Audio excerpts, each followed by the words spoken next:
All right, hello everyone. This is just a quick video. Link below is a longer term review I did of this sword, where I did a lot of testing outdoors, cutting through logs. They were relatively wet with really hard cores, and they also had moss on top, which also has usually a layer of sand and whatnot you're cutting through. So I did need to clean up this weapon before I archive and put it back in its scabbard.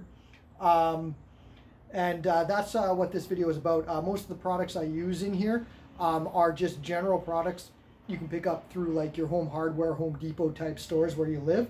They're all relatively inexpensive and cheap, and they're all good for what to use, just ideas that you can use for day-to-day maintenance of your weapons, for weapons you use on a regular basis. Not this is definitely not a video for archiving of weapons. I'm just cleaning up my sword here after some heavy use. I did a lot of cutting outdoors, and it had I was cutting through logs, and I was cutting through hardwood, softwood, wet materials, and basically it created a bunch of little marks, pitting, also just small non-deep cuts and abrasions on the weapon itself. So in order to fix it, I just use any sort of really mild metal polish. This is non-acidic, it's not abrasive. And then what I do is I use this 3000 grit pad, which is for wet sanding on cars. So it's got a little bit of coarseness to it, but not much, and it's a soft pad. I use that. I put the flits on the actual sword itself, and then I just use my finger, just ever so lightly, and I polish on it. Now, keep in mind, this is a sharp weapon, so you got to be very careful around your edges. When I get towards the edges, I just sort of brush out rather than go back and forth so I don't cut myself. And what these two things together achieve is they get rid of just those small little scrapes and whatnot that you sort of pick up from using the weapon and testing the weapons and cutting through objects. It's real quick. And I'm not going for like a wall hanger mirror finish polish. If I was doing that, I might use basically a cordless drill or something that with an actual buffing pad and go back and forth on it until it gets real a mirror finish on it. But this will work for what I want to achieve. So I've already started on the weapon a little bit here. I've gotten to about here. Already it's looking much cleaner and better. When things are all said and done, I'll clean it down with basically rubbing alcohol. Use alcohol to get every sort of debris off the weapon itself. Then I'll oil it up, and it'll be ready to go to be back on the shelf.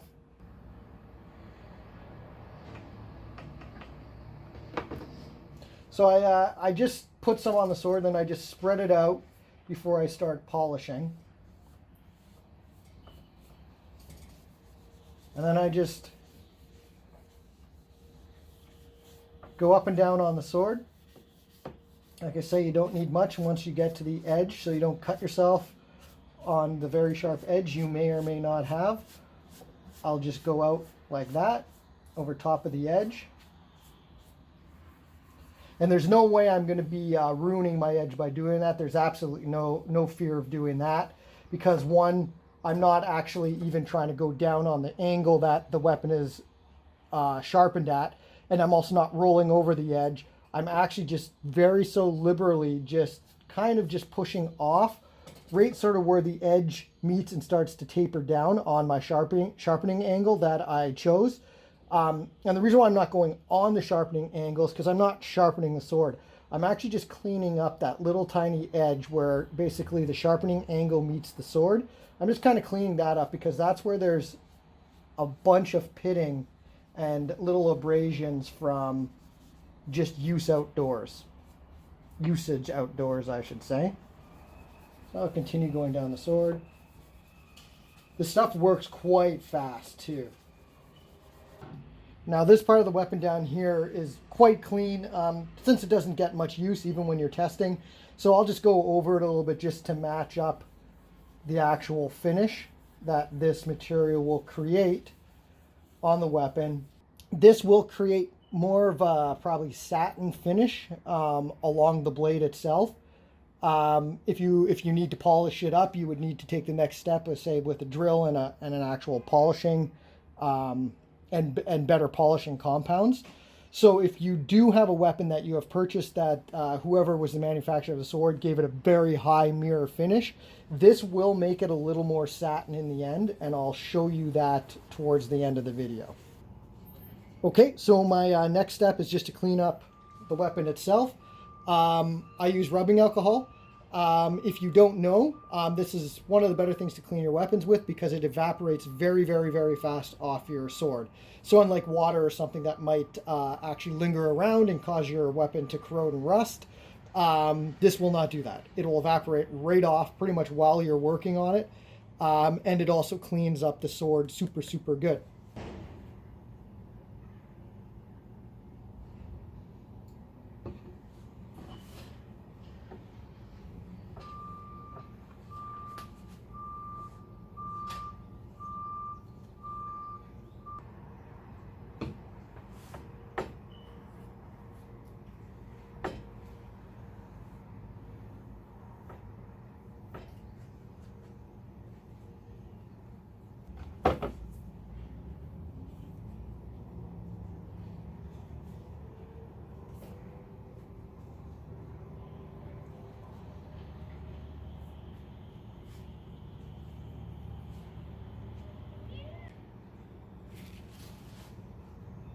Okay, so here I am. I'm at the next stage here, putting oil on. Just as a sub note, with every step I do, I clean my table. So after I finished polishing things up with this, which might get a little bit of debris down here on the table, I cleaned it with rubbing alcohol as well. If you want to go to the next level, after you clean your table with rubbing alcohol, each time you could put down a new fresh microfiber cloth or piece of linen or something like that just to keep materials off your weapon. So now I'm at the stage for oiling my weapon. For my day-to-day oiling of practice weapons and just weapons I'm going to use again for cutting and whatnot, I just use regular old 3-in-1. It's cheap, lasts for a long time. It creates quite a film layer on there so that it'll last to the next time you use your weapon. There are all sorts of oils and Renaissance wax and things you can use to preserve your weapons for long periods of times. I do have a video below on cleaning weapons. It's a couple years old. I think I'm going to update it and put up another one. But if you want to search my playlist, it's in there somewhere. But yeah, so I'll just liberally add this stuff on, and then it's ready to be put in its scabbard and go back on the shelf.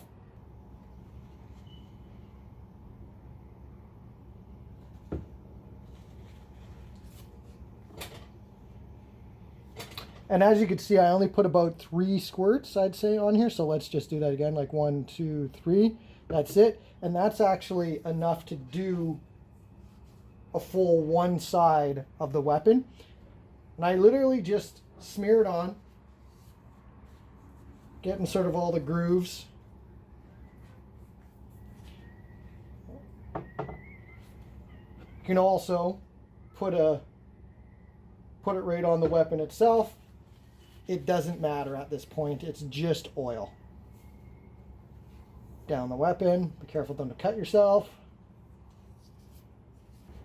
Now when you do this, my weapon got pretty clean. A little bit of residue left over, but when you put your oil on, it'll actually tell you how clean you got your weapon. Because if you cleaned your weapon and then you put your oil on and you rub this down and it still had gray metal filings and whatnot, there you would know you need to clean your weapon again.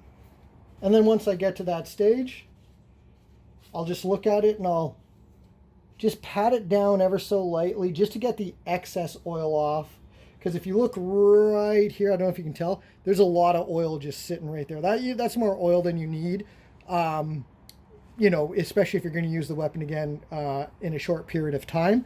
So I'll just go down it, just keeping a nice layer of oil on the weapon, and just take off any excess I don't need. Let's maybe get the pommel, just a little bit on there. And that's it. So that's it. That's just some of the stuff I use for day-to-day sort of cleaning and maintenance of the weapons.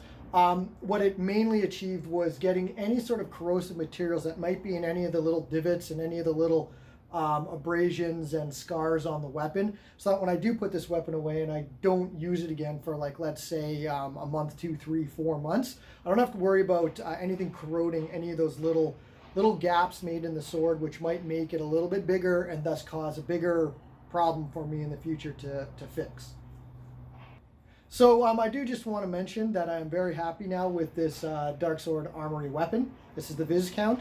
It is much, much stronger at the crossguard and the tang, so I have much more confidence using this on a regular basis for cutting. So that's it. This is just general day-to-day maintenance. There are different materials you can use. I think I will in the future here post an updated maintenance video for sharp and practice weapons. I do have some in my playlist if you want to look for them. They are a little bit old and I do think I need to update them. As I have had some swords now for 5 to 6 years, and I do have some other techniques I would like to share.